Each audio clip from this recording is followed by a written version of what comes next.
Alright, this is another continuation of Chapter 1 of Section 2 of Gathering of Soldiers Part 1. So here's a disclaimer for it,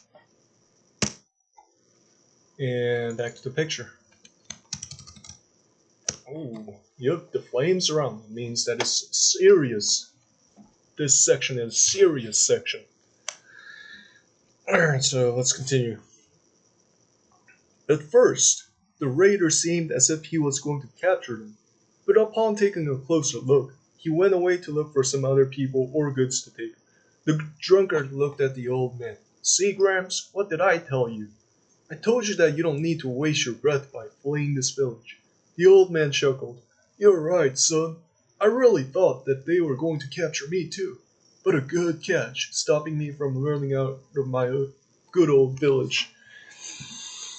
Then they greeted other old folks who too came by the well to rest and drink some water.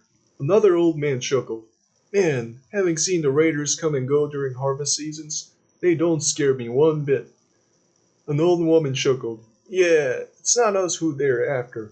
They're mostly going for the young ones and the wealthy city folks. The drunkard smiles. Yes, Granny, you're very right. Most of our folks have already fled, and if they just hide themselves in the grand church there, then it's safe for them. It's time for the city folks to meet their doom. I hope that the raiders break open that damn gate and spread terror in that prideful land. Old woman sighed. Young man, I believe you're right.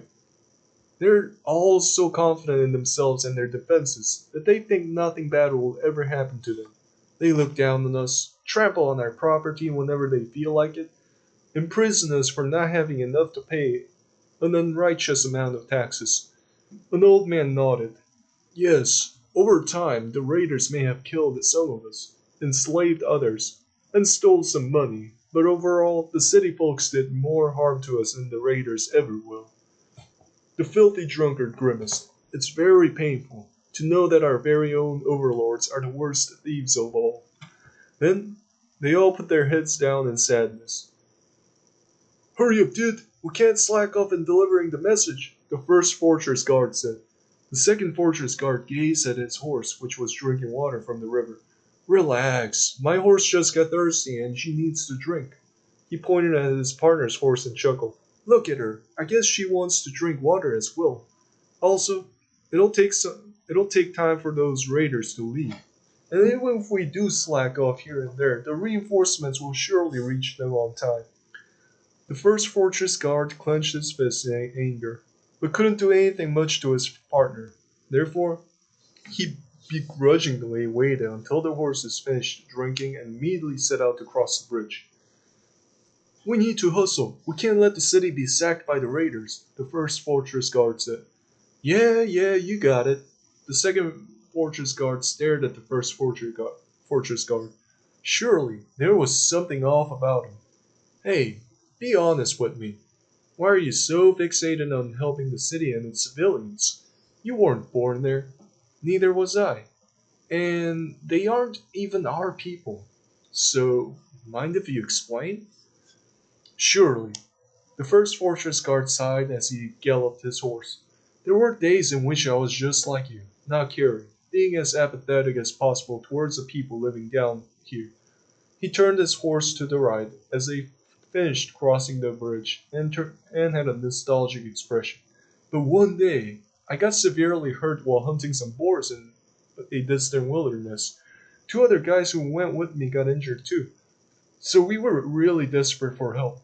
Then these Armenian travelers helped us out of our misery, treated our wounds too, and tended to us until we got better to move on.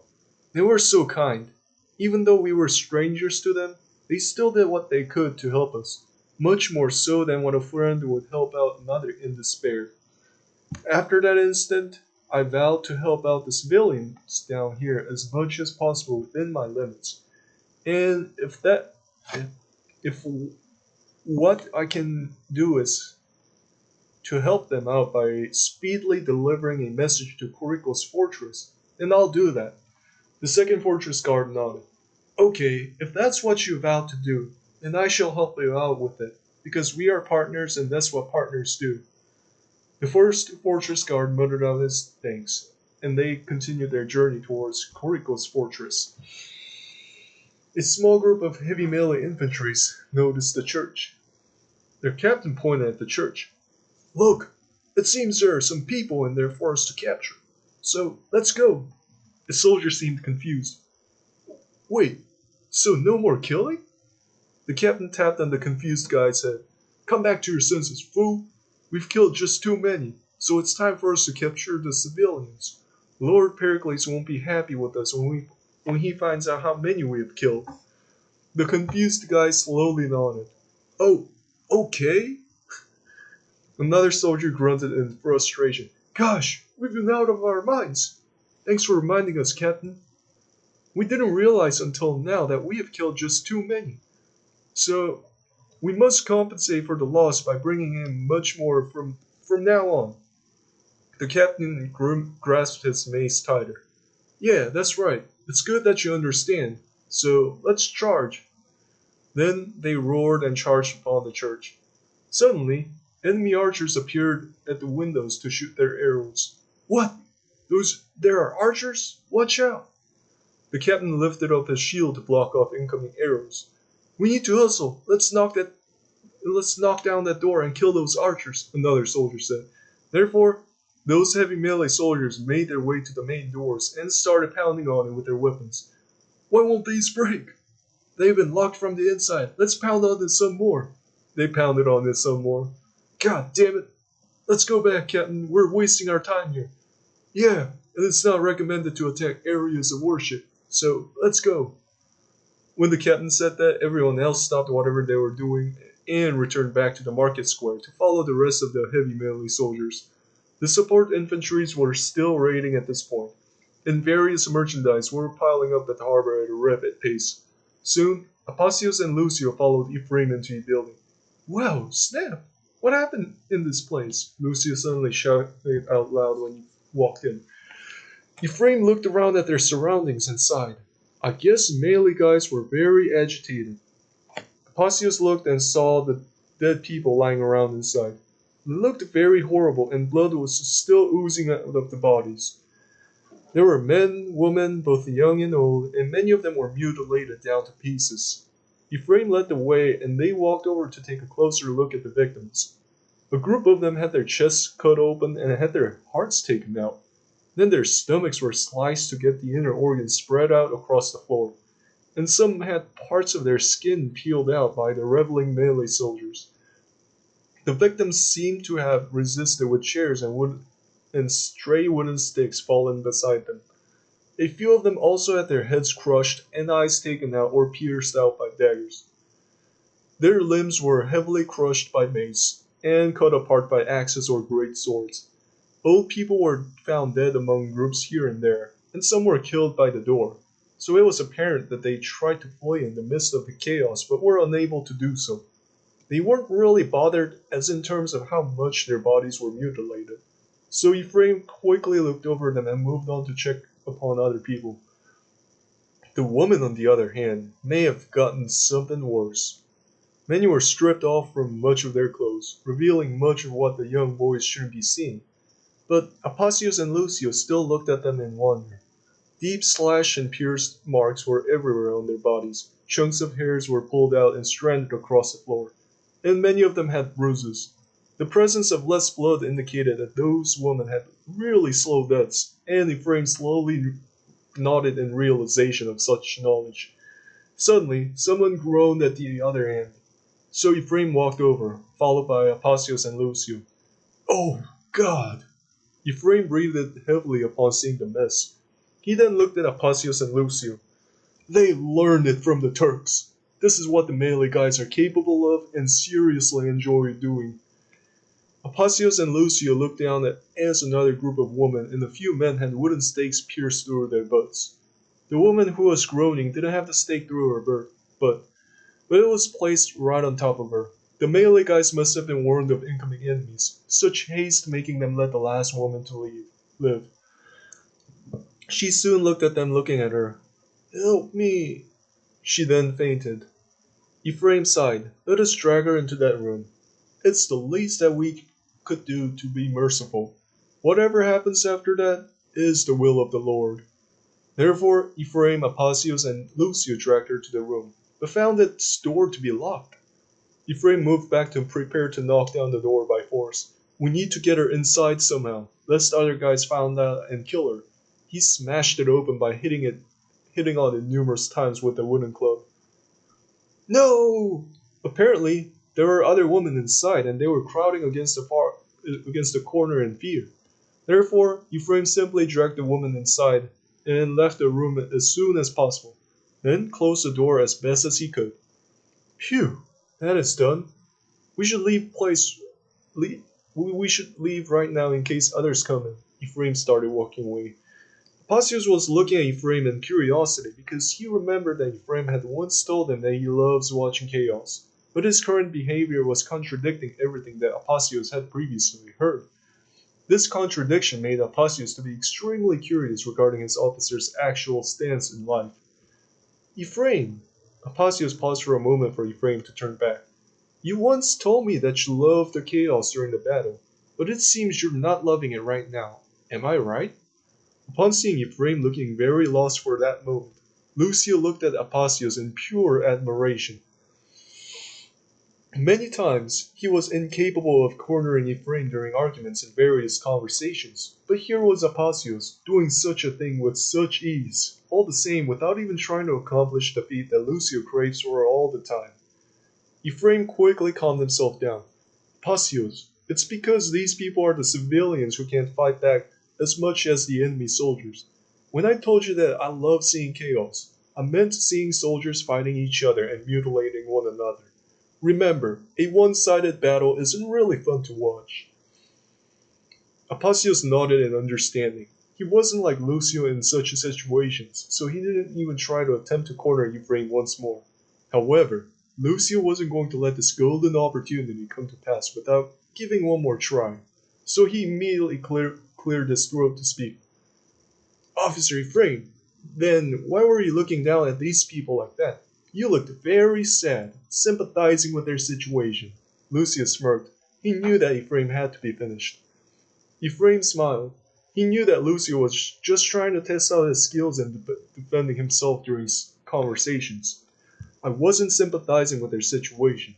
I was extremely disappointed at melee guys for wasting such valuable resources. He nodded in triumph when Lucio grimaced. These people here, many of them are young boys and girls who were played around and killed by the melee guys, while the young women and men were horribly mutilated. And I just don't get why those melee guys aren't reasonable enough to stop themselves from such vain deeds that harm our organization's ability to generate more wealth. Lucio clenched his fists and gritted his teeth in his anger. He was so close, but he still failed. And this failure made him look for more sneaky questions to throw at Ephraim. Officer Ephraim, then why did you let the last woman live? Also, why aren't you making any moves to enslave the group of women who are inside that room? He soon smiled, thinking that surely Ephraim would fall into the trap by now. Ephraim sighed. He always disliked the moments when conflicts erupt between him and Lucio. It wasn't because he was afraid of losing, but more so because Lucio's cheerful trait would sap away whenever he gets utterly crushed in those conversations, and only the grumpiness would remain, which wasn't a pleasing trait to have in that guy. Yet still, he couldn't intentionally lose for Lucio. That just wasn't a rightful thing to do. So he would always have to defend it until he has nothing remaining, and such a situation has never come. Lucio, I let her live because the vital areas of her body had already been damaged to the point that her value had greatly depreciated. Ephraim smirked upon seeing Lucio's surprised look. Then he started approaching Lucio. The number of captives we get matters, but the value of each and every one of them matters even more. You would surely know that we have to feed and house them throughout the days that take us to get to the slave markets. You also remember that last time when we sold kids at slave markets in Sinop, the merchants had a thorough look at all the kids by stripping them off, and we had to allow them to have a look, so that our integrity in selling healthy kids be trusted. And this means our initial investments in obtaining the slaves have to pay out in much greater sums later in the future when we sell them. He came closer to Lucio. Also, I'm not making any moves to enslave other women because they're not as attractive as the ones who are mutilated out here. Most likely, the melee guys only wanted to have fun with the attractive ones, so they intentionally allowed the not so attractive ones to live, and the fact that they did that made me very sad and disappointed at them. Indeed, Lucio was utterly crushed, and every last bit of his cheerful trait disappeared. Okay, Officer Ephraim, I understand now. Then he spoke no more and put his head down in shame. Therefore, Ephraim led his two comrades out of the building and joined the support infantries in raiding. Soon, Ephraim noticed Thomas gazing at others fighting the enemy soldiers. Ephraim approached Thomas. Hey, Thomas, don't you want to fight again? Thomas glanced at Ephraim and then back at melee infantries far away fighting the peasant levies. I'm itching for it right now, but not those guys. They are not worth it. Those peasants are not a big deal. Raiding is much more fun right now. Ephraim looked at the peasant levies. Yeah, I guess you're right. Melee guys are easily handling them. Oh jeez, they're doing an overkill. They really need to conserve their stamina. Thomas tapped on Ephraim's shoulder. Don't worry about it. Commander Proteus is there. He then looked around and frowned. Let's raid further into the city first, so that, in case lots of enemy soldiers show up, we'll still be able to raid from the buildings that are right by the harbor. With that, Thomas made such a request to Commander Kairos, and the support infantries headed deeper into the city until they arrived at a place where the heavy melee infantries were fighting against increasing numbers of enemy peasant levies. Thomas tapped on the heavy melee soldier's back. Hey, do you guys need extra help? The soldier glanced at Thomas. It seems like it. He then pointed at another bulk of enemies far away, running towards him. The militias are coming from way over there. It will be a bigger nuisance than levied peasants that we are currently facing. Thomas nodded. Okay, we'll lend you guys some help then. He looked around for Commander Kairos, but the commander was nowhere to be seen, so he walked up to Captain George. George, the heavy melee guys need our help right now. Could you get your archers to this building's roof and shoot the enemies who are heading towards us? Captain George nodded. Of course. I've been itching to shoot my arrows since way back. He looked at the building and smiled in satisfaction. It'll surely act as a defense point, and melee soldiers would have an easier time defending around it. After a while, Captain George motioned at his soldiers to go into the building. Thomas tried to follow them in, but had to stop because some crossbowmen were rushing out with a cart full of raided goods. After that, he felt something and looked to his right to see that a fortress keeper was pushing an archer supply cart towards him. Thomas motioned at the fortress keeper to come near. Ah, you're one of those fortress keepers, huh? He looked down as the fortress keeper nodded. Then he pointed at the building. The armored archers went into this building. Your task is to follow them up to the roof and aid them in giving support to heavy melee infantry fighting around here. The fortress keeper nodded and rushed into the building. Sometime later, two other fortress keepers came by, and they were ordered by Thomas to help the first one with the task of giving sufficient supply to the archers. Then suddenly, he noticed that heavy melee infantry started pushing forward again, so he decided to intervene and rushed up to Commander Proteus. Commander Proteus! Thomas shouted as he approached Commander Proteus. Listen to me, please. He then stopped in front of Commander Proteus, who in return lifted up his visor to look more clearly. Don't push forward from this point. You've already gone too far away from the harbor, and we raiding soldiers definitely can't catch up to your speed. Commander Proteus stared at Thomas for a while. What makes you say that? He pointed at some ways ahead. We still need to push, and I was planning on reaching there at least so that you guys could raid some grain. He then walked away from the fighting zone, and Thomas followed. Thomas cleared his throat. Please, Commander, look ahead. There are no sturdy buildings in which our archers could come up and shoot to give cover to your men. Also, fortress keepers will be bringing in sufficient grain from Lemnos so that we could get by this coming winter. Furthermore, this western street divides horribly from this point, so we won't be able to make a stable defense line. Commander Proteus calmly looked at Thomas for a moment and turned his gaze to his soldiers. He was previously very enthusiastic, which made him fail to notice that he may be pushing too far. It also seemed as if his soldiers were spending all of their stamina on puny peasants and gate guards. If it was any other commanders with bigger egos and pride, they wouldn't have listened to Thomas. But Commander Proteus wasn't like any of them. Having interacted with Thomas for several months, he was able to sense that Thomas just wanted to help him and definitely wasn't trying to portray who's better. Therefore, he slowly nodded at the end upon realization that his previous enthusiasm to kill had shadowed his ability to reason and see things logically. Okay, Thomas, I'll heed to your suggestion and get my men stationed around at this building. Commander Proteus ordered heavy melee soldiers to stop their push and return to the previous defense point. When all of them returned after finishing up the peasants, Commander Proteus ordered his captain to defend the coastal street.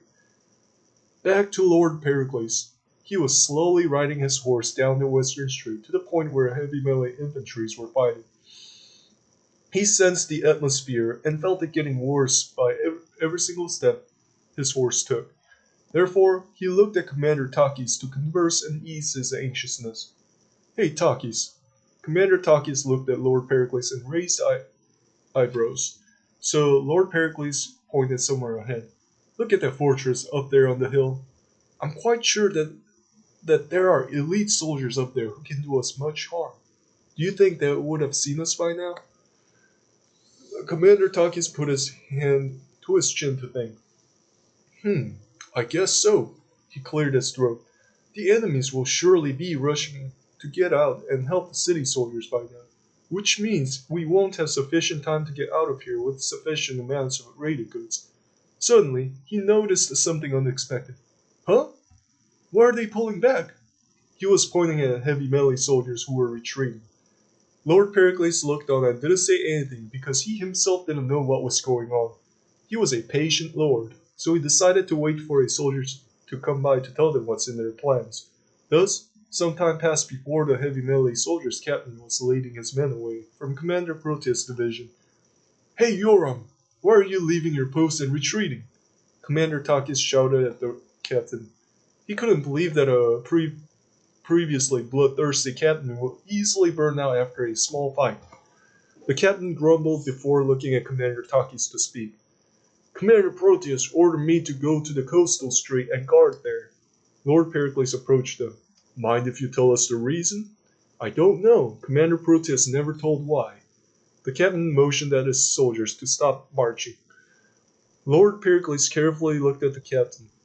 Okay then, we'll ask Commander Proteus about it, so you guys just go on your way. He then started moving, but suddenly stopped and looked at Commander Takis. Hey Takis, you go on along with these guys to the coastal street. Who knows when the enemies barge in and they don't get a sufficient morale boost by having a commander nearby. Commander Takis nodded and attempted to turn his horse to follow the captain. But Lord Pericles resumed speaking. Furthermore, Takis, I want you to take an evaluator and a recorder along with you there. I want full coverage of this raiding event. Therefore, Commander Takis went away along with an evaluator and a recorder, who were previously following him and Lord Pericles. Thus, they each took a pair of such staff members, and the western and coastal streets were going to get full coverage of the events. Soon after, Lord Pericles approached Commander Proteus to speak. Hey Proteus, why did you retreat from pushing forward and send our captain to the coastal street? Commander Proteus looked up at Lord Pericles. It was Thomas' suggestion that we stay put here and rest up for the moment before those militias come fight us. He was pointing at enemy militias running towards them. Also, you see here, this western street divides into many other streets when we just passed this defense building. He then pointed at the roof of the defense building. See there? There are armored archers and they'll cover for us and warn us if there are more enemies coming from other streets that we can't see from here. Commander Proteus paused for a while, so Lord Pericles decided to get the conversation going. Are the archers currently supplied? I believe so. Commander Proteus yelled at the archers regarding Lord Pericles' question, and the archers yelled back saying that everyone's supplied and doing well at the moment. Therefore, Commander Proteus smirked. Well, see, there you go. Lord Pericles moved closer to Commander Proteus. Now, let me ask you this. Why did you suddenly retreat? That wasn't in our plans previously. You do know that we talked about in our ship that we'll reach further than this. So at least that granary. He pointed at the granary building some ways ahead. Commander Proteus sighed. When Thomas looked at me with such a sincere expression and spoke in a very genuine way, he helped me to assess our current situation and determined that we've been pushing a bit much into the city. There are surely enough goods for us to steal in the region we have already claimed. So I guess I'll have us stop here and defend until our raiders take out sufficient goods. Lord Pericles paused to think for a while and nodded when things seemed clear. Okay, I guess we'll take up upon his suggestion then. Who knows what kinds of soldiers this city has? It's a fairly large one anyways, and the military base is still far away from here. Commander Proteus nodded. Indeed. I remember that the vague layout of this place thanks to our trip here a couple months ago. Lord Pericles then stopped to take a clearer look at the building. It was a sturdy stone building with a flat rooftop for the archers to shoot at the incoming enemies. It seemed like a large meeting place for the harbor and market guards. It also had a strong iron twin doors for garrisoning in case of emergency. However, based on how the support infantries were rushing in and out of it, there seemed to be no enemies present inside. Of course, a long time ago he had already seen crowds of panicked civilians fleeing from his soldiers. After a short respite of thoughts, he decided to turn back and check upon the market square to see if medium melee guys showed up. Commander Lapidus gazed at the Seleucia's eastern gate. Gosh, what did they do to this gate? His soldiers gazed at it too in wonder. Some of them even felt burnt up parts and dusted off their hands. One of them nodded. Officer Ephraim did this. He's a siphonator. Another soldier studied the... Oh yeah, kind of got lost track here.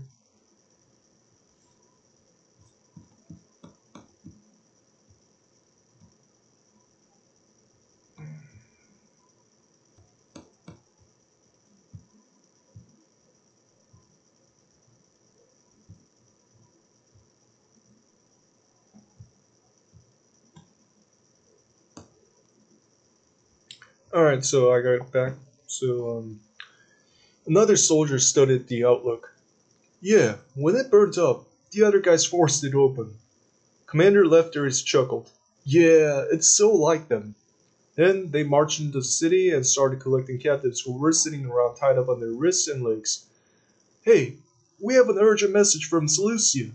The first fortress guard shouted at the Corycos guards, who were looking at him suspiciously. Sometime later, the guard's captain appeared at the gate. What is it about? Seleucia is under attack by raiders. We need some backup. The second fortress guard shouted. The captain flinched in surprise and motioned at his subordinates to open the gate. When the gate was opened and the two fortress guards came in, the captain went down to converse. Why did you guys need our help? Can't you handle the raiders all on your own? The first fortress guard shook his head. According to our current knowledge, the raiders seem very organized at this time. They are currently sacking our villages and at the same time managed to break open our very gates and have flooded into the city. Therefore, our commander is pleading for naval reinforcement to block the raiders for us so we can finish them. The captain nodded. Understood. I'll take you guys to my commander, and he'll know what to do. Soon, they went into the commander's chamber and continued their discussions with him. The commander sighed. Can't you guys just handle the raiders on your own? The second fortress guard shook his head. I hate to say it, but no. The raiders had taken all of us by sheer surprise so that when we left the fortress to deliver this message, they were in the process of taking over our harbor and market, along with munition storages nearby. And how do you know that? Wasn't it just some rumors you've heard? The commander said. The first fortress guard frowned. Oh, come on, Commander. We've seen it with our very own eyes. After we had crossed the bridge, we went along the shore of the river. Then we saw everything happening. They even took over all of the harbor's transport ships, too. The commander sighed. It seems you guys are being serious. But do you know how many are out there, surely they wouldn't number more than your fortress soldiers. The fortress guard remained silent for a while. Then the second guy cleared his throat. Honestly, we don't know. The commander started tapping on the table. It seemed that was his habit. Okay then. Does your city have any civilian guard force? The first fortress guard nodded. Yes, sir, we do have them. Sadly, they are only about a couple hundred, and they're not really of sufficient defense against organized and well-armored raiders such as the ones we're facing right now. So the city is hoping to rely on us for protection. The commander started grimacing. Now, tell me then, were the gates closed at the time the raiders came?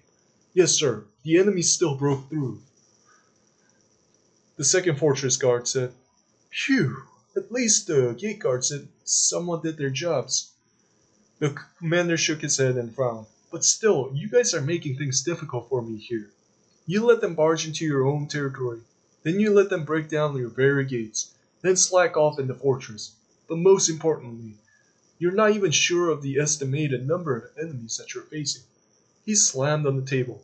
You come here with that kind of information and ask me to help you out? How do you suppose that I help you out when I don't even know the details regarding the raiders? If I send too many, it'll be wasteful.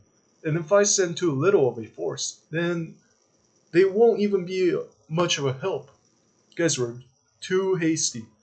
He took some deep breaths. And how in the world did you even let them take over your city's only harbor? Not to mention the military supply storages, he sighed. And you have that look which expects me to send you a great many reinforcements. My liege is the Christian King John II of Cyprus. So, do you think I'll help you that much? You guys, the Muslim soldiers of Karaman? Yup. I'll stop it right there. That's a peak point. So, back then, Koriko's fortress was owned by uh, Kingdom of Cyprus. Like, they had this outpost out there with the Koriko's fortress. And on the next video, I'll also have that fortress showing up in the screen. So, for you guys to take a look at, and like where in the map it was located, along with the Seleucia, because this section is so much more crucial than section 1. So I'll have some imagery assistance along the way so that you guys will understand what's going on. Alright, so anyways, thank you for watching.